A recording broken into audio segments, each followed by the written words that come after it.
शासनाच्या वतीने कुपोषण निर्मूलनासाठी दरवर्षी कोट्यावधी रुपये खर्च करून देखील आजही पुण्यासारख्या पुढारलेल्या जिल्ह्यात तब्बल 419 बालके तीव्र कुपोषित असल्याचे आढळून आले आहेत, तर 2489 बालके मध्यम कुपोषित असल्याचे निदर्शनास आले।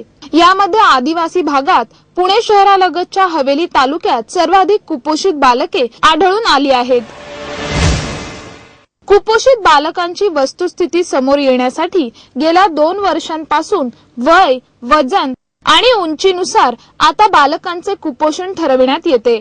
जिल्हा परिषदेच्या महिला आणि बालकल्याण विभागामार्फत जिल्ह्यात 0 ते 6 वयोगटातील 2908 बालकांची तपासणी करण्यात आली।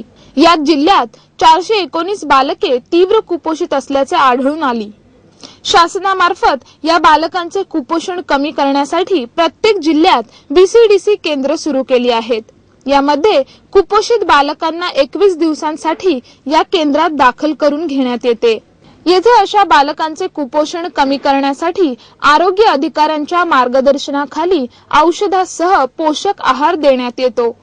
जिल्ह्यात गतवर्षी सुमारे 988 बीसीडीसी केंद्रांमधून बालकांचे कुपोषण निर्मूलन करण्याचा प्रयत्न करण्यात आला, परंतु जिल्ह्यात कुपोषणाचे प्रमाण कमी होत नसल्याचे निदर्शनास आले आहे। या केंद्रात दाखल करून देखील सुमारे 994 बालकांमध्ये काही बदल झाला नसल्याचे आकडेवारीवरून स्पष्ट झाले आहे।